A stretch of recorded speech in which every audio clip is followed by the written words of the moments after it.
వ్యక్తిత్వ నిర్మాణంలో యువతి యువకులు బాధ్యతలు, వారిలో వస్తున్న లోపాలు, పునర్నిర్మాణం. ఇది యువ భారతం. యువకులు శాస్త్రవేత్తలుగా, పరిశోధకులుగా, స్కిల్డ్ వర్కర్లుగా, వ్యవసాయ సంస్కృతి నిర్మాతలుగా, ఫ్యాక్టరీ కార్మికులుగా, మరి ముఖ్యంగా విద్యార్థులుగా సింహభాగం వర్ధిల్లుతున్నారు భారతదేశంలో, ప్రపంచంలో కూడా అంతే. ఇటువంటి సమయంలో మనం విద్యార్థులలో వస్తున్నటువంటి అనేకమైనటువంటి అంతర్ఘర్షణలు, లోపాలు, వాటిని నివారించుకోవాల్సినటువంటి వ్యక్తిత్వ నిర్మాణ అంశాలు మనం ఇప్పుడు చర్చించుకుంటున్నాం. ముఖ్యంగా ప్రపంచవ్యాప్తంగా ఈరోజు యువకుల చేతిలోకి వచ్చినటువంటి స్మార్ట్ ఫోన్స్ కానీ, ట్యాబ్స్ కానీ, ఇంటర్నెట్ వ్యామోహం కానీ, వీటన్నిటి వల్ల బాగా ప్రపంచవ్యాప్తంగా పుస్తక పఠనం తగ్గింది, గ్రంథాలయ వీక్షణం కూడా తగ్గింది, తల్లిదండ్రులతో మాట్లాడడం తగ్గిపోయింది. యువతి యువకులు పంచేంద్రియులు అవుతున్నారని తల్లిదండ్రులు ఆవేదన చెందుతున్నారు. ప్రపంచవ్యాప్తంగా ఇది ఆందోళనకర విషయంగా మారింది. యువత యువకులకు సామాజిక వీక్షణ కూడా తగ్గింది. అంటే సపోజ్ తన ఇంటి పక్కనే ఒక అట్రాసిటీ జరిగితే, లేదు ఒక ఇన్సిడెంట్, సిగ్నిఫికెంట్ ఇన్సిడెంట్ జరిగినా వాళ్ళు వీక్షించే స్థితిలో లేరు. చివరకు తన తల్లికి జ్వరం వచ్చి తన తండ్రికి ఇబ్బంది కలిగినప్పుడు కూడా వాళ్ళు వీక్షించే దశలో లేరు. ఇది చాలా ఆందోళనకరంగా ఉంది. సామాజిక వీక్షణతో పాటు ప్రకృతి వీక్షణ కూడా బాగా తగ్గింది. ప్రకృతి వీక్షణ తగ్గడం ఇంకా ఆందోళనకరమైన విషయం. ఎందుకంటే మానవుడు ప్రకృతి నుండే రూపొందాడు. ఒక కొండ నుండి మనం ఎలాగైతే కొండను మనం తయారు చేసేటప్పుడు మట్టి, నీరు, కొంచెం వాయువు చేసి దాన్ని కలిపి ఒక కొండగా రూపొందించిన తర్వాత మట్టిలో కాల్చి, నిప్పులో కాల్చి మనం కొండను తయారు చేస్తాము. అలాగా మానవుడు కూడా ప్రకృతి నుంచి రూపొందించినవాడు. ఈ ప్రకృతిలో ఏది తరిగిపోయినా అతని వ్యక్తిత్వం దెబ్బతింటుంది. ప్రకృతి వీక్షణం, ప్రకృతిలో ఉండే అంశాలను గుర్తించలేకపోయినట్లయితే, ప్రకృతిలో ఉండేటటువంటి ముఖ్యంగా వృక్ష సంబంధమైన అంశాలు, జల సంబంధమైన అంశాలు, నదీ ప్రవాహాల గురించి కానీ, వృక్షాల గురించి కానీ, పత్రముల గురించి, ఆకుల గురించి కానీ, జీవన క్రమం గురించి అతను కానీ విషయాలు తెలుసుకోపోయినట్లయితే అతను యువకుడు, యువతి ఇద్దరూ నష్టపోతారు. ముఖ్యంగా స్వయం సంపాదన కాంక్ష తగ్గింది అనేది మానసిక శాస్త్రవేత్తలు చెప్తున్నారు. తల్లిదండ్రులు ఆర్జించినటువంటి ధనాన్ని అనుభవించటం అనే వ్యసనం వచ్చేసింది. ఆ అనుభవించటం కూడా ఒత్తిడితో అనుభవించటం, ఆ అనుభవించటం కూడా ఆ ఒత్తిడితోటే కాకుండా తమకు ఆ సుఖాల కోసం, విద్యార్జన కోసము, లేదా ఒక ఫ్యాక్టరీ నిర్మించుకోవడం కోసము, పుస్తకాలు కొనుక్కోవడం కోసము, తర్వాత తనకు సంబంధించిన ఉపకరణాలు రూపొందించుకోవడం కోసం కాకుండా, తాను ఏ వ్యవస్థలో అయితే ఉన్నాడో, ఒకవేళ చదువుకునే విషయాలు మొత్తాన్ని ఒక లైబ్రరీని, గృహ గ్రంథాలయాన్ని రూపొందించుకోవడం కోసం కానీ, ఆ చదువుకు సంబంధించిన విషయాలకు సంబంధించిన విషయం కాకుండా సుఖలాలసత్వానికి సంబంధించినటువంటి విషయాల పట్ల అతను విద్యార్జన సమయంలోనే ఆ యువకుడు, ఆ యువతి తపన పడుతున్నారు అనేటటువంటిది చాలా ఆందోళనకరమైన విషయం. మరి ముఖ్యంగా టీనేజ్ రాకముందే, అంటే దగ్గర 9-10 తరగతుల్లోనే విద్యార్థులు ఆసక్తి, కామాసక్తిని చూపే దశకు వెళ్ళడం కూడా ఆశ్చర్యం కలుగుతుంది. ప్రీ మెచ్యూర్ ఏజ్లో కూడా, అంటే పంచేంద్రియోన్మాదాన్ని పెంచేటటువంటి బొమ్మలు చూడటం, పంచేంద్రియోన్మాదకరమైనటువంటి, అంటే శరీరం కామ తృప్తిని తీర్చుకోవాలి, నేను త్వరగా ఆ విషయాల పట్ల ఆసక్తురాలని కావాలి, ఆసక్తుడిని కావాలి అనే విషయం విద్యకు భంగంగా ఉంది.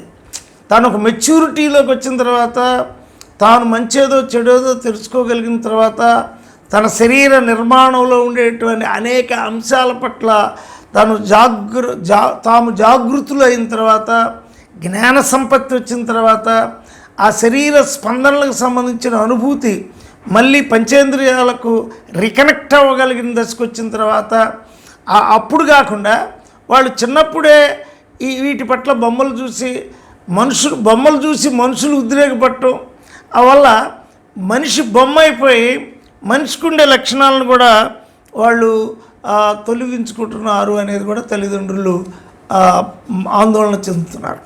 మరి ముఖ్యంగా జ్ఞానేంద్రియాలను వీళ్ళు గుర్తించట్లేదు.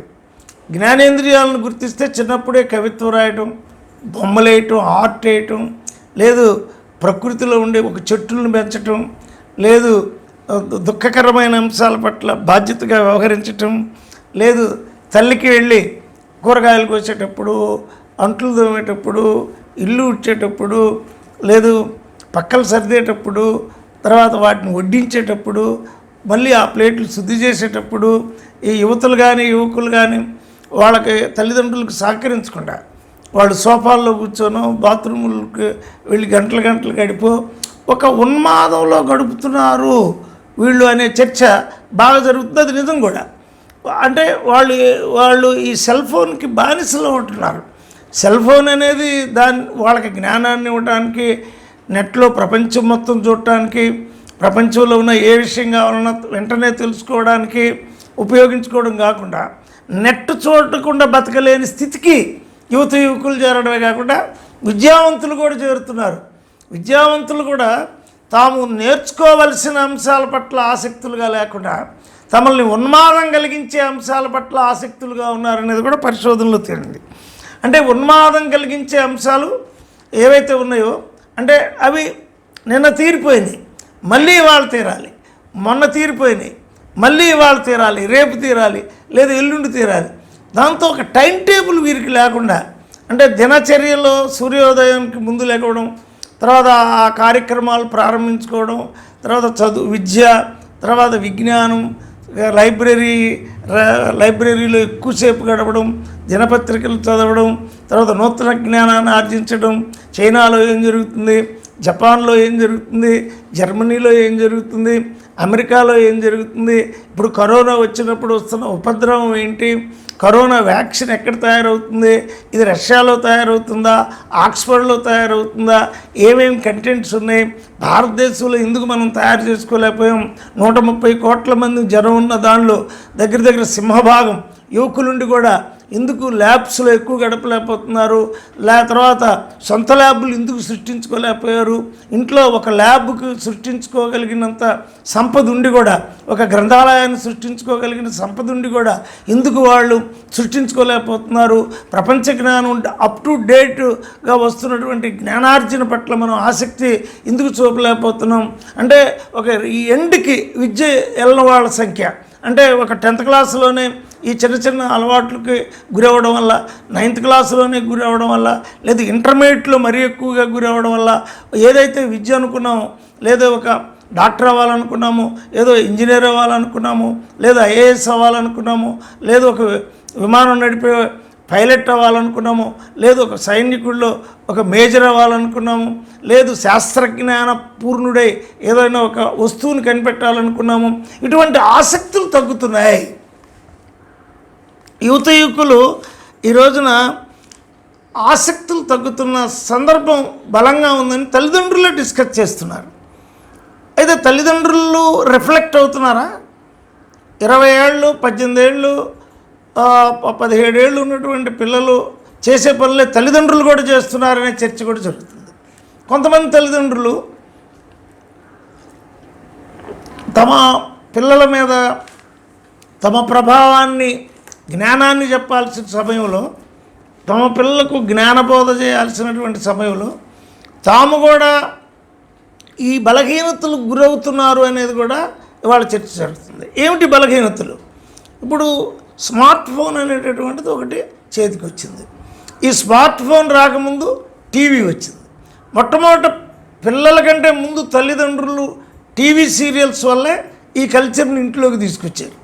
ఈ టీవీ సీరియల్స్ వల్ల చుట్టే అలవాటు వల్ల దానికి అడ్డం వస్తున్నారని వృద్ధుల్ని వృద్ధాశ్రమాలకు పంపడం, ఆ వృద్ధాశ్రమాలకు పంపిన తర్వాత బాధ్యత తగ్గించుకొని వంట కాలం తగ్గించుకొని ఈ సీరియల్స్కి అలవాటు పడటం, ఈ సీరియల్స్కి భార్య అలవాటు పడిందని భర్త వేరే వాళ్ళ స్నేహాలకు అలవాటు పడటం, భర్త వేరే వాళ్ళ స్నేహాలకు అలవాటు పడి వీళ్ళిద్దరూ వేరువేరుగా ఉండటం వల్ల పిల్లలు వాళ్ళ సొంత లోకాలను సృష్టించుకోవడం, ఈ గ్రూప్ అందరూ కూర్చొని మాట్లాడుకోవడం, అందరూ కూర్చొని చర్చించుకోవడం, అందరూ కూర్చొని డైనింగ్ ఒక భోజన బల్ల మీద విషయాలను చర్చించుకొని ఆ విషయాలను ఒకరికొకరికి జ్ఞాన పరివర్తన చేసుకోవడం అనే విషయం తగ్గిపోయింది అనేటటువంటి చర్చ కూడా జరుగుతుంది. అంటే గృహం ఏమైపోయింది, గృహం అనే ఒక సమూహం ఒంటరిగా మారిపోయిందా అనేటటువంటి చర్చ కూడా ఈ రోజున జరుగుతుంది.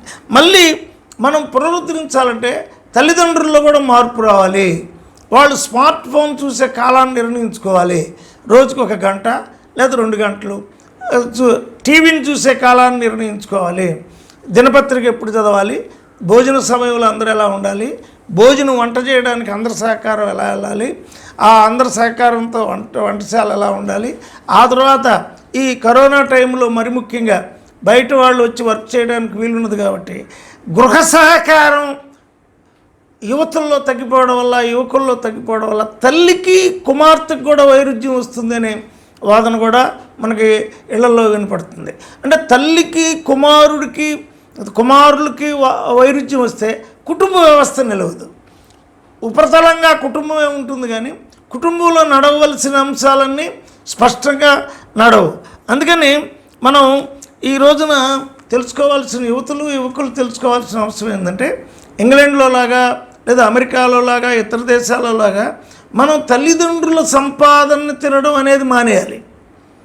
తల్లిదండ్రుల సంపాదనతో పెద్ద పెద్ద ఫోన్లు కొనుక్కోవడం, తల్లిదండ్రుల సంపాదనతో ట్యాబులు కొనుక్కోవడం, తల్లిదండ్రుల సంపాదనతో ఆర్డర్లు ఇచ్చి వస్తువులు తెప్పించుకోవడం, తర్వాత మనం ఆ వస్తువుల్ని ఉపయోగించుకోవడం, తర్వాత ఇవన్నీ కూడా తల్లిదండ్రుల సంపాదన మీద బతకాలి అనే అంశమే ఇవాళ వ్యక్తిత్వంలో నిర్మాణంలో ప్రధాన లోపంగా భారతదేశంలో మిడిల్ క్లాసులో ఎబో మిడిల్ క్లాసులో కనపడటమే కాక వర్కర్స్లో కూడా ఈవెన్ రాడ్ బెండింగ్ చేసేవాళ్ళు, పెయింటర్సు, తర్వాత రకరకాల వర్కర్స్ కూడా తాము చేసిన డబ్బును తామే ఖర్చు పెట్టుకోవడం, ఇంటికి డబ్బు ఇవ్వడం.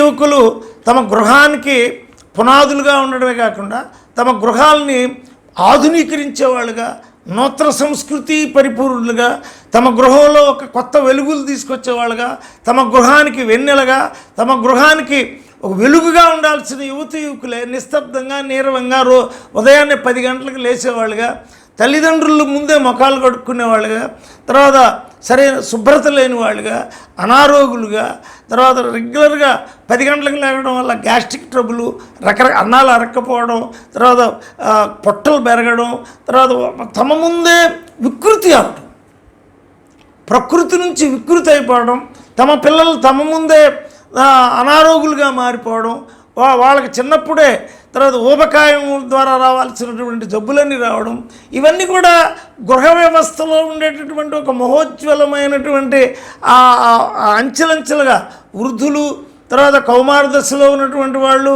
యువకులు, శిశువులు, వీళ్ళందరికీ అంతరాలు ఒకరినొకరు చూసుకోవడం, పెద్ద కొడుకు చిన్న కొడుకుని చూడటం, చిన్న కొడుకు తర్వాత వాడిని చూడటం అనే ఇవన్నీ కూడా దెబ్బతినిపోతున్నప్పటికీ యువకుల్లో ఒక నిరాసక్తత, యువకులు తమ శరీరాన్ని తామే చూసుకోవడం, తమ శరీరాన్ని తామే పెంచుకోవడం, తమ శరీరానికి రంగులు వేసుకోవడం, తమ శరీరానికి చిన్నప్పుడే తలనరివి దానికి నలుపు రంగు వేయటం, తమ పెదవులకి సరైనటువంటి రక్త ప్రసరణ లేక, హెమోగ్లోబిన్ లేక వాటికి పూసిందిగా లిప్టిక్లు పూసుకోవడం, గోళ్ళకి రంగులు వేసుకోవడం, తమను తాము చూసుకోవడం, తమను తాము వెలివేట్ చేసుకోవడం, అవి మళ్ళీ పోయినాయి అని మళ్ళీ దిగులు పట్టడం, దానికి ఎవరు స్పందించట్లేదని మళ్ళీ నిర్వీర్యులు అవ్వడం, ఇలాంటి వాటి నుంచి మళ్ళీ బయటపడి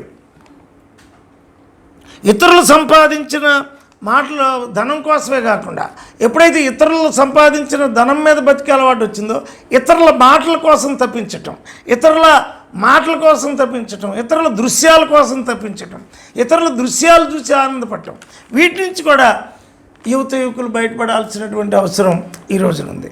అంతేకాదు మిమ్ముల్ని మీరు నిర్మించుకోండి అని ప్రపంచం చెబుతుంది. ఇవాళ ప్రపంచ వ్యక్తి నిర్మాణ శాస్త్రం ఏం చెప్తుందంటే ఒకళ్ళు మిమ్మల్ని నిర్మించరు, మిమ్మల్ని మీరే నిర్మించుకోవాల్సిన అవసరం ఉంది. మిమ్మల్ని మీరు నిర్మించుకోవడంలో ప్రధాన అంశం మీరు ఎంత కంఫర్టబుల్గా జీవిస్తున్నారో అంత కంఫర్టబుల్గా ఇతరులు కూడా జీవించాలి అని మీరు అనుకోవాలి. అంటే మీరు ఇతరుల యొక్క సుఖాన్ని దోచుకోకూడదు. ఇతరుల యొక్క సుఖాన్ని దోచుకొని నేనేం సాధించాలి. మీ ఊరిలో అంబేద్కర్ విగ్రహం ఉంటుంది. ఆయన ఏం సాధించాడు? ఒక ఊరు నుంచి వెలివేయబడినటువంటి వాడు, ఒక స్కూల్ నుంచి బయట కూర్చోబెట్టబడినటువంటి వాడు, ప్రపంచ దేశాల్లో లండన్ హౌస్ ఆఫ్ కామన్స్ ముందు విగ్రహం వేయబడి, పార్లమెంటు ముందు విగ్రహం వేయబడి, లేదు భారతదేశంలో అన్ని కోడళ్ళలో విగ్రహం దశకి ఎలా ఎదిగాడు? ఎక్కడైనా నమూనా తీసుకోండి. మీ సెల్ ఫోన్లో కనపడేటటువంటి బొమ్మల ద్వారా మీరు జ్ఞానం పొందలేరు. మీ సెల్ ఫోన్లో కనపడేటటువంటి ఇతరుల యొక్క దృశ్యాల ద్వారా మీరు జ్ఞానం పొందలేరు. మీ జ్ఞానం పొందడానికి మీరు స్టాల్వర్డ్స్ని మీ ఎదురుగా పెట్టుకోండి. మీరు మహోజ్వలమైనటువంటి వ్యక్తిత్వం ఉన్న వాళ్ళకి ఇవాళ భారతదేశంలో ఎవరు? డాక్టర్ బిఆర్ అంబేద్కర్ మీ కళ్ళ ముందు నిలబడి ఉన్నాడు. ఆయన్ని మీ కళ్ళ ముందు నిలబెట్టుకోండి. ఆయన ఒక ఊరు బయట ఉన్నటువంటి వాడు, ప్రపంచంలో ఉండే అమెరికాలో ఎలా చదివాడు, ఇంగ్లాండ్లో ఎలా చదివాడు, జర్మనీలో ఎలా చదువుకోగలిగాడు, ఓడల్లో ఎలా ప్రయాణం చేశాడు, విమానాల్లో ఎలా ప్రయాణం చేశాడు, భారతదేశానికి రాజ్యాంగం రచించి. మరి నువ్వేం చేస్తున్నావు? ఒక ఊరికి వెలుగ్గానైనా నువ్వు ఉంటున్నావా? ఒక ఊరిలో పోలీసులు వచ్చి రోడ్డు మీద నేను కర్ర తీసుకొని వెళ్ళండి అనే అక్కడ ఆ దశలో ఉన్నావా? లేదు తల్లిదండ్రులు రే అయ్యా భోజనం టైం అవుతుంది రాయ్యా అని పిలిపించుకునే దశలో ఉన్నావా? లేదు ఇంట్లో నేను ఏం చేశాను అని నువ్వేమన్నా ఆలోచిస్తున్నావా? అసలు నీ పాత్ర ఏంటి? What is your living? అసలు నువ్వు జీవించడానికి అర్థం ఏంటి అని ఒక్క 5 నిమిషాలు ఆయన నువ్వు ఆలోచించుకుంటున్నావా? అందుకని వ్యక్తిత్వ నిర్మాణ దక్షులు ఏం చెప్తున్నారంటే మీరు స్వీయ నియంత్రణ ద్వారానే జ్ఞానం పొందండి. నీ పంచేంద్రియాలు ఎన్నో అడుగుతూ ఉంటాయి నిన్ను.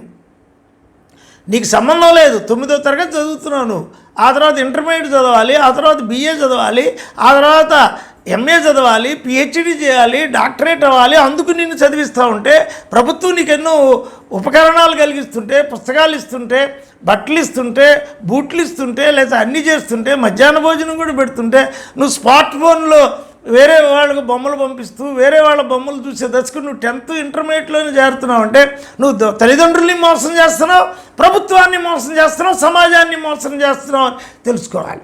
దాన్ని నియంత్రించాలంటే టీచర్లే కొంతమంది సెల్ ఫోన్లు పెట్టుకొని వాళ్ళ కళ్ళ ముందే గంటలు చూసేటటువంటి పరిస్థితి. అందరు కాదు, కొందరు టీచర్లే చేస్తున్నారని విద్యార్థులు ఆరోపిస్తున్నారు. అంటే టీచర్లో మార్పు రావాలి. టీచర్లు ఈ సెల్ ఫోన్ని విద్యా వ్యవస్థను రూపొందించడం కోసం ఈ సెల్ ఫోన్ని ఉపయోగించాలి తప్ప టీచర్లు అనేటటువంటి వాళ్ళు ఈ సెల్ ఫోన్ని మళ్ళీ నువ్వు వేరే చిత్రమైన బొమ్మలు చూడడం కోసం, లేదు నిన్ను తగ్గించే నీ వ్యక్తిత్వాన్ని తగ్గించి, నీ జ్ఞానాన్ని తగ్గించి, నీ విద్యార్జనను తగ్గించి, నీ భాషను తగ్గించి, నీ భాషణ యొక్క వ్యక్తిత్వాన్ని తగ్గించే నువ్వు కూడా ఒక టీచర్ కూడా దానికి గురైతే విద్యార్థులు వాళ్ళని చూసి ముందుకెళ్ళరా ఒకసారి ఆలోచించాల్సిన అవసరం ఉంది. విద్యార్థులు డ్రెస్ కోడ్లో వస్తుంటే ఉపాధ్యాయులు డ్రెస్ కోడ్ లేకుండా బన్నీలు వేసుకొని వచ్చేవాళ్ళు కూడా ఉన్నారు. అంటే ఒక ప్రొఫెసరు బన్నీ వేసుకొని వస్తే ఆ విద్యార్థులు ఏమవ్వాలి? అలాగే టీనేజ్లో ఉండేటటువంటి పిల్లలతో చతురులాడినటువంటి సంఘటన కూడా ప్రొఫెసర్ లెవెల్లో కూడా మనకు వినపడుతుంది. అంటే ఇవన్నీ స్మార్ట్ ఫోన్స్ వల్ల అందులో ఉండేటువంటి దృశ్యాలు, అందులో ఉండేటువంటి కథనాలు, అందులో ఉండేటువంటి అనేకమైన అంశాలు వాళ్ళని ఉద్రేకంపరచడం వల్ల వస్తున్నాయనేటటువంటి ఇప్పుడు వ్యక్తిత్వ నిర్మాణ దక్షులు చెప్తున్నారు. అంటే ఒక చిన్న వస్తువు, ఒక స్మార్ట్ ఫోన్ అనే వస్తువు ప్రపంచంలో ఉండే ప్రపంచ వ్యక్తిత్వాన్నే దెబ్బతీస్తుంది అంటే ఎంత ఆశ్చర్యకరమైన విషయం. అంటే మళ్ళీ జ్ఞానేంద్రియ విప్లవం రావాలి, మనలోకి జ్ఞానేంద్రియ విప్లవం రావాలి. అందుకనే ఆ రోజున మన భర్తృహరి క్రీస్తుపూర్వం 2వ శతాబ్దంలోనే ఇలా చెప్పాడు, శ్రోత్రం శ్రోతేనైన నకుండలేన ధనేన పానిర్నతు కంకణేన విభాతిఘాయ కరుణా అకాణం పరోపకారేణ నచందనేన. దయావంతుడైన మంచి మనిషికి ఇచ్చే చెయ్యి అలంకారం, దానికి వేసుకున్న కంకణాలు కాదు. నీ చేత్తో ఎవరికన్నా సహాయం చేస్తే, వృద్ధులకు సహాయం చేస్తే, నీ చేత్తో ఎవరికన్నా చిన్నపిల్లలకి శిశువులకు అన్నం పెడితే, నీ చేత్తో ఎవరికన్నా ప్రేమపూర్వకమైన కరచాలనం చేస్తే, నీ చెయ్యి ఎవరికైనా ఏదైనా చేస్తే అది ఆ చెయ్యి గొప్పది. కానీ నీ చేత్తో ఇతరులకు అక్షరాలు నేర్పితే, ఆలు దిద్దిస్తే, నీ చేత్తో ఇతరులకు అన్నం పెడితే, నీరిస్తే, ప్రకృతిలో ఉండి ఒక చెట్టుకు నీళ్లు పోస్తే ఆ చెయ్యి గొప్పదిగా, ఆ చేతి వల్ల ఏదో ఒక అభివృద్ధి. కానీ నువ్వు కంకణాలు వేసుకున్నందువల్ల, రకరకాల గాజులు మార్చినందువల్ల, నువ్వు శరీరంపై వస్త్రాలు మార్చినందువల్ల, నువ్వు రకరకాలైనటువంటి ఫిట్లు చేసి రకరకాలైనటువంటి నీ శరీర కాంక్షకు సంబంధించినటువంటి విషయాలు చేసినందువల్ల, ఆ చేతికి రకరకాలైనటువంటి లేదు ఆ గోళ్ళ రంగులు వేసినందువల్ల నీ చేతికి గొప్పతనం రాదు. నీ చెయ్యి అనేది ఎవరికైనా ఏదైనా కలిగిస్తే వస్తుంది అని ఆయన చెప్తున్నాడు. అంతేకాదు, విభాతికాయ కరుణాగణానాం పరోపకారేణ చందనేన. నిన్ను చూసి సౌగంధ్యం వస్తున్నట్టు ఎప్పుడు ఫీల్ అవుతారంటే, నువ్వు మైపోతలు పూసుకొని సెంట్లు కొట్టుకొని రోడ్ల వెంబడి తిరిగితే నీకు రాదు. నీలో వ్యక్తిత్వ పరిమళం ఉంటేనే, నీ మాటలో సత్యం ఉంటేనే. సత్యవాక్యం బాబడు ఉల్లంఘింపడు వాడిపో నరుడు ధన్యుండి ధరామండలి.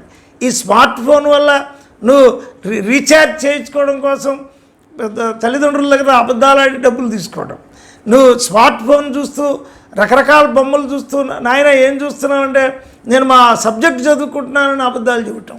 సత్యవాక్యం బెవ్వడు ఉల్లంఘింపడు వాడెపో నరుడు ధన్యుండి ధరామండలి. నీ నోట్లో నుంచి సత్యవాక్యం వచ్చినప్పుడు అది పరిమళభరితం అవుతుంది. కానీ నువ్వు బబుల్ గమ్ మింగితేనో, పెద్ద పెద్ద 5 స్టార్ చాక్లెట్లు మింగితేనో తింటేనో, లేదు కాఫీని 10 సార్లు పెట్టుకు తాగితేనో, నువ్వు రకరకాల కాఫీ క్లబ్బులకి వెళ్ళి కాఫీ తాగితేనో, నువ్వు పబ్బులకి వెళ్ళి డ్యాన్సులు వేస్తేనో, నువ్వు క్లబ్బులకి వెళ్ళి వాడకాలు తాగితేను, నువ్వు వికృతమైన వేషాలు వేసి టిక్టాక్లు పెడితేను, నువ్వు రకరకాలైనటువంటి వేషాల ద్వారా ఇతరులను ఆకర్షించాలని చూస్తేను, దానివల్ల నీకు జ్ఞానం రాదు, దానివల్ల నీకు ప్రశస్తి రాదు. నువ్వు అర్ధరాత్రి దాకా నువ్వు తాగి పడిపోయిన అని కారులో వేసుకొచ్చి ఇంట్లో పడేస్తే నువ్వు గొప్ప వ్యక్తివి కావు. నువ్వు ధనవంతులకు పుట్టినందుకు గుర్తు కాదు అది. ఆ ధనవంతులకు పుట్టిన దానికి గుర్తుగా నువ్వు ఎవరికైనా ఇతరులకు సహాయం చేస్తే అలా యువకులకి పేరు వచ్చేది. కానీ యువకుల శ్రమ వల్ల, శక్తి వల్ల, వాళ్ళ దారుఢ్యం వల్ల, వాళ్ళ యొక్క జ్ఞానం వల్ల రాబోయే వృద్ధ ప్రపంచం బతకాలి. కానీ ఆ వృద్ధ ప్రపంచమే మిమ్మల్ని చూసి అసహించుకునే దశకి మీరు రాకూడదు అని శాస్త్రవేత్తలు చెప్తున్నారు. అంతేకాదు, భర్తృహరి గారు చెప్తున్నారు, భవంతి నమరాస్తరం ఫలోద్గమై నవాభిర్థూల విలంబినో గణాః అనుద్ధత సత్పురుష సమృద్ధిభి స్వభాయవైష పరోపకారిణం. భవంతి అంటే ఒక చెట్టు వంగి ఉందంటే కారణం దాని ఫలముల వల్ల. ఫలములు ఎక్కువై, మామిడి చెట్టు చూడండి, ద్రాక్ష చెట్టు చూడండి, యాపిల్ చెట్టు చూడండి, అవి వంగిపోయి ఉంటాయంటే అది ఆ వృక్షం కంటే బలమైన ఫలాలు ఇస్తుంది. అది ఆ వృక్షం యొక్క శక్తి కంటే కూడా అది ఇస్తున్న ఫలాలు బలమైనవి. నువ్వేమో పొద్దున్న లేచిన దగ్గర నుంచి తినడం, నువ్వేం తింటున్నావో నీకు తెలీదు. జంక్ ఫుడ్లు తినడం, తర్వాత రకరకాల బర్గర్లు తినడం, తర్వాత రకరకాల తింటూ నీ శరీరం నీకే బరువు అయిపోయి కొవ్వు తీర్చుకునే దశకి ఎంతోమంది యువకులు, దగ్గర 5% మంది, ఎంతోమంది కొవ్వు తీసుకునే యంత్రాల ద్వారా కొవ్వు తీసుకునే దశకి వెళ్ళారు. అంటే ఈ రోజున సినీ యాక్టర్లో కూడా ఎక్కువ మంది కొవ్వు తీసుకొని ఎప్పటికప్పుడు పెరుగుతున్న కొవ్వు తీసుకొని నటిస్తున్నారు. అంటే కొవ్వు తీయించుకునే దశకి మనిషి ఆహారం తీసుకుంటున్నారండి. ఇక వ్యక్తిత్వ నిర్మాణం ఏముంది? నువ్వు ఏ ఆహారం తీసుకుంటున్నావో అది శరీరంలో నీకు ఏం కలుగుతుందో, అది మెదడుకి ఏ శక్తి ఇస్తుందో, ఆ శరీర నిర్మాణంలో దాని పాత్ర ఏంటో, ఒక చిన్న నిమ్మకాయ గురించి నీకు తెలియకపోతే, ఒక జాంకాయ ఏమిస్తుందో తెలియకపోతే, నీకు ఒక బొప్పాయికాయ ఏమిస్తుందో నీకు తెలియకపోతే అవి తినగలవా? నువ్వు తింటున్నది ఏంటి? నీ శరీరానికి ఉన్మాదం కలిగించేది తింటున్నావా? నువ్వు సిగరెట్లు తాగితే నీ కనీసం నీ లివర్ పాడవుతుంది, కిడ్నీ పాడవుతుంది, ఊపిరితిత్తుల్లో నెమ్ము చేరుతుంది, నువ్వు చిన్నప్పుడే టీబీకి గురవుతావు.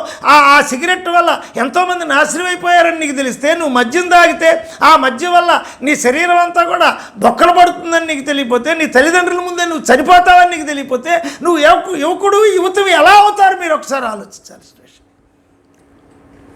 చాలామంది హైదరాబాదులో, బాంబేలో, కలకటాలో, బెంగళూరులో మేము స్త్రీలను కూడా సిగరెట్ తాగుతున్నామని చెప్పుకుంటారు.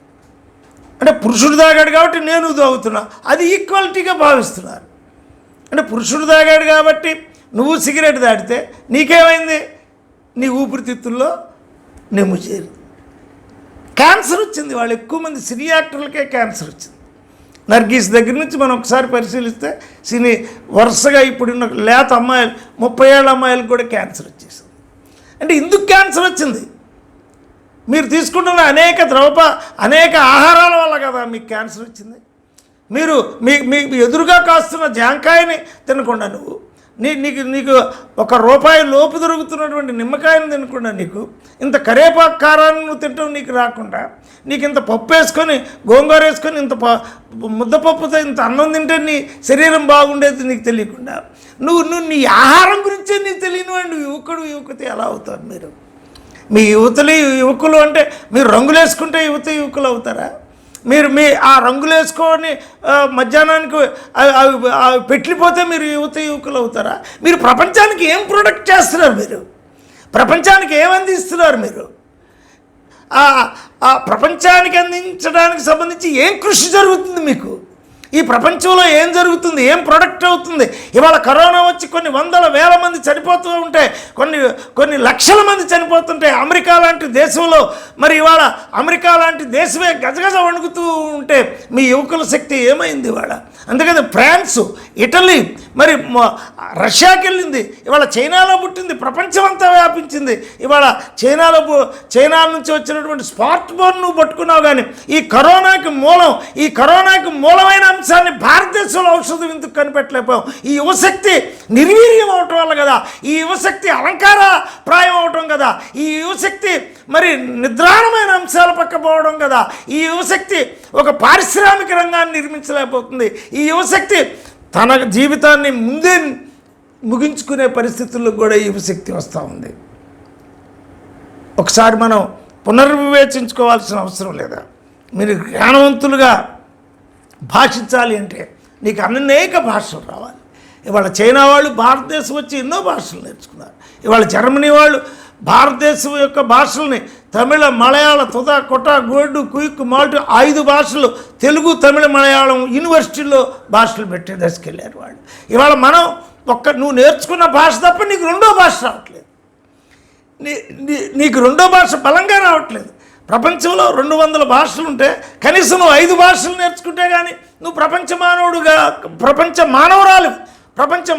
నువ్వు కాగలుగుతావు. ఇవాళ చూడండి, ఇవాళ మన స్మార్ట్ ఫోన్ వల్ల నువ్వేం భాషలు నేర్చుకుంటా ఉంటావు. ఇవాళ డాక్టర్ బిఆర్ అంబేద్కర్కి ఆక్స్ఫర్డ్ ఇంగ్లీష్ వచ్చు, అందుకైనా మన కొలంబియా యూనివర్సిటీలో PhD సబ్మిట్ చేయగలిగాడు. మరి కొలంబియా యూనివర్సిటీలో PhD సబ్మిట్ చేసినటువంటి ఆ డాక్టర్ బిఆర్ అంబేద్కర్ విగ్రహాన్ని నువ్వు చూస్తున్నావు, కానీ నువ్వు ఎన్ని భాషలు నేర్చుకున్నావు? ఆయన జర్మనీ నేర్చుకొని బాన్ యూనివర్సిటీలో PhD చేశాడు. మరి నువ్వు ఎన్ని భాషలు చేసుకున్నావు? రామ్ మనోహర్ లోహియా బాన్ యూనివర్సిటీ జర్మనీ భాష నేర్చుకొని PhD చేశాడు. డాక్టర్ బిఆర్ అంబేద్కర్ జర్మనీ భాష నేర్చుకున్నాడు, మలయాళం భాష, ఆయన తెలుగు భాషలో కూడా కృషి చేశాడు. ఆయన అన్ని భాషల్లో కృషి చేశాడు, అందుకు భారత రాజ్యాంగాన్ని రాయగలిగాడు. ఆయన మా భాషా రాష్ట్రాల గురించి బుక్ రాయగలిగాడు. భారతదేశంలో ఉన్న నదుల గురించి, నదుల అనుసంధానం గురించి చెప్పగలిగాడు. భారతదేశంలో ఉన్న భౌగోళిక పరిస్థితుల గురించి, భారతదేశంలో నదులు, కొండలు, ఎడారులు, లోయలు, వీటన్నిటికీ సమంగా భారతీయ ప్రజలు ఏ విధంగా వృక్షాలను పెంచాలి, ఏ విధంగా నదీ జలాలను కాపాడుకోవాలి అనేటటువంటి విషయాలను కూడా ఆయన చెప్పగలిగాడు. ఈ రోజున యువకులు మూఢాచారాల్లో మగ్గిపోతున్నారు. ఇవాళ తిరుపతి వెళ్తున్నటువంటి వాళ్ళలో యువకులు ఉన్నారు. ఒక వెంకటేశ్వర స్వామిని కరోనా కాలంలో నువ్వు వెంకటేశ్వర స్వామిని చూడడానికి, దుర్గమ్మదేవిని చూడడానికి, నువ్వు అన్నవరం వెళ్ళడానికి సిద్ధపడుతున్నావు అంటే నీ జ్ఞానం ఏంటి? నీ కరోనా రాకుండా నీ దేవుడు రక్షించలేకపోయాడు కదా. నువ్వు వీరు జ్ఞాన సంపన్నులు అవుతున్నారా, మీరు వినోదప్రాయాలు అవుతున్నారా? మీరు ఇప్పుడు పండగలు చేయాలని చూస్తున్నారు, మీరు సహస్రనామాలు చదవాలని యువతులు చూస్తున్నారు. 30 ఏళ్ళ అమ్మాయి మరి పెళ్లి చేసుకున్న తర్వాత తన ఇల్లును చక్కబెట్టుకోవడం కాకుండా సహస్రనామార్చన కోసం ఆ కంపార్ట్మెంట్స్లో ఉండేటటువంటిది అన్ని పూజల కోసం హాజరై ఆ కరోనాను తీసుకొచ్చిందని తెలుస్తుంది. వాడు చర్చిలకు హాజరై కరోనాను తీసుకొచ్చిందని తెలుస్తుంది. యువకులు బైబిల్ భక్తిలో పడిపోయి, మూఢ విశ్వాసాల్లో పడిపోయి, నిరాహారాలు పడిచి ఒక పాస్టర్కు లొంగిపోయి, ఆ పాస్టర్ భాషణకు లొంగిపోయి ఆ భర్తకు కూడా దూరమైన పరిస్థితులు ఏర్పడుతున్నాయి అంటున్నారు. మరి యువకులు అంటే ఏంటి? యువకులు అంటే జ్ఞానపరంగా సంపన్నులు, ఏ బలహీనతకి లొంగని వాళ్ళని చెప్పి మీరు జ్ఞానవంతులుగా భాషిస్తే లక్షల మంది మీ వెంట నడుస్తారు. మీరు పంచేంద్రియోన్మాదులుగానే భాషిస్తే 4-5 మీ మాటలు వింటారు, మీ ఊనికిలు వింటారు, మీ మాటలు వింటారు. కానీ మీరు ఒక ఇంగ్లీష్ భాషలో మాట్లాడితే 200 దేశాలకు మీ భాష వెళ్ళుంది. ఒక హిందీలో మాట్లాడితే భారతదేశం మొత్తం మీ భాష నిలుద్ది. మీరు తెలుగులో మాట్లాడితే, కనీసం తెలుగులో చక్కగా మాట్లాడగలిగితే మీరు 5 కోట్ల మందిని మీరు రీచ్ కలగలుగుతారు. 2 రాష్ట్రాల్లో వినటం కాకుండా బెంగళూరులో ఉన్న తెలుగు వాళ్ళు ఉంటారు, ఇతర దేశాల్లో ఉన్న, అమెరికాలో ఉన్న తెలుగు వాళ్ళు కూడా ఉంటారు. అసలు మీకు తెలుగు కూడా రావట్లేదు. తెలుగులో ఒక 50 పద్యాలు 100 పద్యాలు రాని వాళ్ళు ఎక్కువ మంది ఉన్నారు. మీరు ఏం చేస్తున్నారు? మీ స్మార్ట్ ఫోన్లో మీకు భాష వస్తుందా? మీరు ఏం చూస్తున్నారు? స్మార్ట్ ఫోన్లో మీరు భాషాధ్యయనాన్ని చూస్తున్నారా, లేదా స్మార్ట్ ఫోన్లో జ్ఞానార్జనను చూస్తున్నారా? మీరు స్మార్ట్ ఫోన్ నుంచి సాంకేతిక విద్యా పరిణామాన్ని చూస్తున్నారా? గడియారం ఎవరు కనిపెట్టారంటే చెప్పలేకపోతున్నారు. భారతదేశానికి రాష్ట్రాలన్నీ, ఆ రాష్ట్రాలకి ముఖ్య పట్టణాలన్నీ, భారతదేశంలో భాషలన్నీ, భారతదేశంలో ఎన్ని ఫ్యాక్టరీలు ఉన్నాయి, భారతదేశంలో ఉన్న ఫ్యాక్టరీలో ఎక్కడెక్కడ ఎంతమంది పనిచేస్తున్నారు, ఆ ఫ్యాక్టరీలో మరణిస్తున్న వారు ఎంతమంది, భారతదేశంలో ఉన్న పర్యావరణ వ్యవస్థ ఎందుకు ధ్వంసమైంది, భారతదేశంలో ఇవాళ చెట్లు ఎన్ని నరకబడ్డాయి, ఎంత % చెట్లు ఉన్నాయి, ఇందుకు చెట్లు లేకపోవడం వల్ల, ఆక్సిజన్ తగ్గడం వల్ల భారతదేశంలో సూర్య కిరణాల మాడికి ఎండాకాలం ఎంతమంది చనిపోతున్నారు, మురికి నీళ్ళ వల్ల ఎంతమంది చనిపోతున్నారు, పొల్యూషన్ వల్ల ఎంతమంది చనిపోతున్నారు. కనీసం పర్యావరణ జ్ఞానం కూడా ఇవాళ యువకులకు లేకుండా పోయిందని పరిశోధనలు చెప్తున్నాయి. అంతేకాదు భారతదేశ విశ్వవిద్యాలయాల్లో పరిశోధిస్తున్న వాళ్ళు అందరూ PhDలు పూర్తి చేయట్లేదు. కత్తిరించి అతికిస్తున్నారు తప్ప ఒక జ్ఞానపరమైనటువంటి ఒక ప్రొడక్ట్ని తీసుకురాలేకపోతున్నారు. PhDలు చదివిన వాళ్ళు కూడా ఒక పేరా రాయకుండా బతుకుతున్నారు, కుటుంబీకులుగా జీవిస్తున్నారు, వ్యక్తులుగా జీవిస్తున్నారు, కేవలం వంట చేసేవాళ్ళుగా జీవిస్తున్నారు, కేవలం వంటలు పొగుడుకునే వాళ్ళుగా జీవిస్తున్నారు, కేవలం ఆ వంటల్ని స్మార్ట్ ఫోన్లో పెట్టి వాటికి మెసేజ్ల కోసం ఆరాటపడుతున్నారు. జ్ఞాన సంపన్నమైనటువంటి దేశంలో మిమ్మల్ని గురించి ఆశిస్తున్నది ఈ దేశం ఏమిటి? మిమ్మల్ని గురించి ఒక నీళ్లు కల్మషం అయితే ఆ కల్మషమైన నీళ్ళలో ఒక డెంగ్యూ, ఒక దోమ కుడితే, ఆ నీళ్ళ నుంచి వచ్చినటువంటి ఒక దోమ కుడితే ఒక డెంగ్యూ వస్తే ఎంతమంది చనిపోతున్నారు, ఒక మలేరియా వస్తే ఎంతమంది చనిపోతున్నారు, ఒక స్కైన్ ఫ్లూ వస్తే ఎంతమంది చనిపోతున్నారు, ఒక టైఫాయిడ్ వస్తే ఎంతమంది చనిపోతున్నారు. ఆ మురికి నీళ్ళని నివారించాలంటే ఏం చేయాలని రాయాల్సిన మీరు అవి రాయకుండా మీరు వంట చేసి చికెన్ ఒక చాప్ చేయాల్సిన పని మీరు చేస్తున్నారు. అంటే యువకులు అంటే ఎవరో? యువకులంటే మీ జ్ఞానార్జనకు ప్రభుత్వం ఎంత ఖర్చు పెట్టింది? మీ జ్ఞానార్జన కోసం తల్లిదండ్రులు ఎంత ఖర్చు పెట్టారు? మీ PhDలు నిజమైననా? ఈ రోజున భారతదేశంలో, ఆంధ్రదేశంలో ఉన్నటువంటి విశ్వవిద్యాలయాలు ఏం ప్రొడక్ట్ చేస్తున్నాయి? నాగార్జున విశ్వవిద్యాలయంలో ఏం ప్రొడక్షన్ వచ్చింది? అంతేకాదు వెంకటేశ్వర విద్యాలయంలో పూజలు చేయటం నేర్పుతున్నారు, లడ్డుల కోసం ఆశపట్టడం నేర్పుతున్నారు. కృష్ణదేవరాయల విశ్వవిద్యాలయంలో రెడ్డి పెత్తనం నడుస్తూ ఉంది, ఇక్కడ కమ్మ పెత్తనం నడుస్తుంది. ఆంధ్ర యూనివర్సిటీలో జులాయితనం పెరిగింది, గంజాయి తాగేవాళ్ళు పెరిగారు, మందు తాగేవాళ్ళు పెరిగారు. వాళ్ళ విశ్వవిద్యాలయాల్లో దొరికితే కండోమ్స్ దొరుకుతున్నాయి, వాళ్ళ విశ్వవిద్యాలయాల్లో విశ్వవిద్యాలయాల్లో గదులు ఎతికితే పగలగొట్టబడిన సీసాలు దొరుకుతున్నాయి. వాళ్ళ విశ్వవిద్యాలయాల గోడలు చూస్తే గోడలు దూకే విద్యార్థులు దొరుకుతున్నారు. కానీ జ్ఞాన సంపన్నత ఎక్కడ పోతుంది? అంటే ఈ విశ్వవిద్యాలయాలకు పెట్టిన 800 కోట్ల రూపాయలు వ్యర్థమేనా? మీ యువకులంతా వినోదాల కోసం, విలాసాల కోసం కేవలం చెత్త మాటలు రాసి డిగ్రీలు సంపాదిస్తారా? మీరేం ప్రొడక్ట్ చేయరా? డాక్టర్ బిఆర్ అంబేద్కర్ లాగా రూపాయి విలువను కనుక్కోరా? డాక్టర్ బిఆర్ అంబేద్కర్ లాగా మీరు స్కాలర్షిప్ పొందుతూ, రాజీవ్ ఫెలోషిప్లు పొందుతూ, అనేకమైన పీడిఎఫ్లు పొందుతూ, రకరకాల స్కాలర్షిప్లు పొందుతూ మీరేం ప్రొడక్ట్ చేయరా? ఒక వ్యాసాన్ని రాయగలిగిన శక్తి మీకు లేదా? ఈ దేశంలో కరోనా వచ్చి ప్రజలు చనిపోతూ ఉంటే ఈ కరోనాను నివారించడం కోసం ఒక వ్యక్తిగత సుప్రతుల గురించి మీరు ఒక వీడియోని ప్రదర్శించలేరా? అంటే ఈ దేశం ఎడిపోతుంది. యువకులు ఈ రోజున ఆలోచించాల్సిన విషయం మన ముందు లేదా? వ్యక్తిత్వ నిర్మాణం లేదే ప్రపంచ నిర్మాణం జరుగుద్దా? వ్యక్తిత్వ నిర్మాణం లేదే దేశ నిర్మాణం జరుగుద్దా? వ్యక్తిత్వ నిర్మాణం లేదే ఖండాంతరాల నిర్మాణం జరుగుద్దా? మీ పిల్లలు మిమ్మల్ని అనుకరిస్తారు కదా.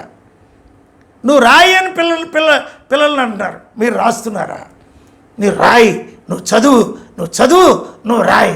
నువ్వు రాసేది ఏం లేదు, తలకి రంగు తప్ప నూనె తప్ప. మరి తల్లిదండ్రులు రోజు డైరీ రాస్తే పిల్లలకి డైరీ అలవాటు పడదా? తల్లిదండ్రులు పిల్లల్ని జ్ఞానవంతులు చేయాలంటే మీ ఇంట్లో ఒక 100 పుస్తకాలు ఉంచి వాటి పేర్లు చెప్పిస్తే ఆ 100 పుస్తకాల పేర్లు రావా? మీ ఇంట్లో సైంటిస్టుల యొక్క బొమ్మలు పెట్టి ఈయన ఐన్స్టీన్, ఇదిగో ఈయన సాపేక్ష సిద్ధాంతం కనిపెట్టాడు, ఆ ఫోటో గురించి వివరించవచ్చు కదా.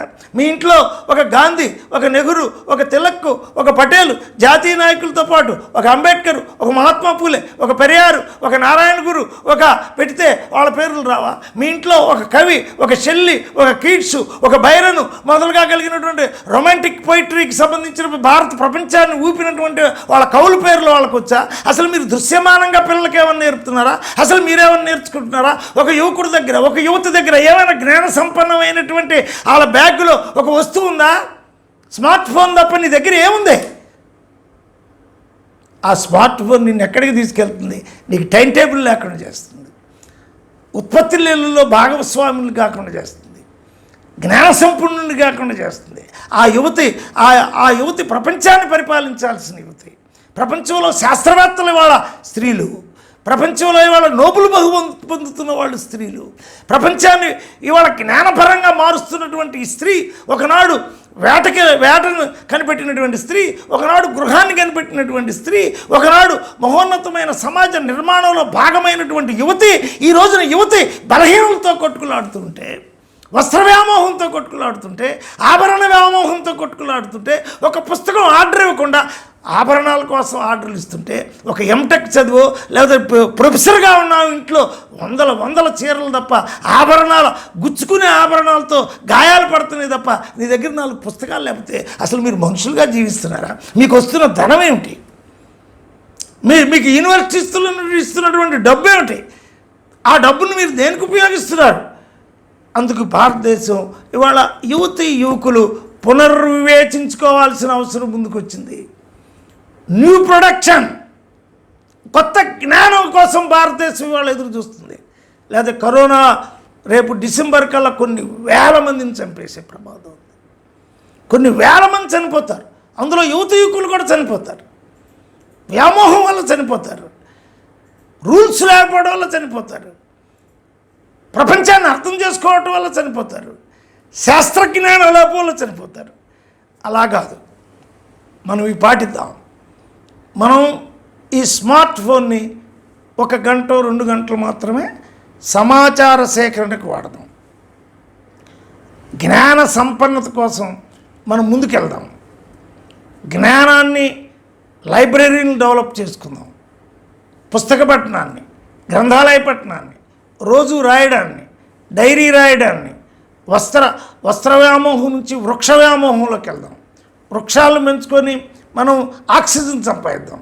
మురికి నీరుని నివారించేటటువంటి సోషల్ వర్క్ చేద్దాం. గాంధీ రోడ్లు ఉడ్చాడు, లేదా ఇంకొకరు రోడ్లు ఉడ్చారు కాదు.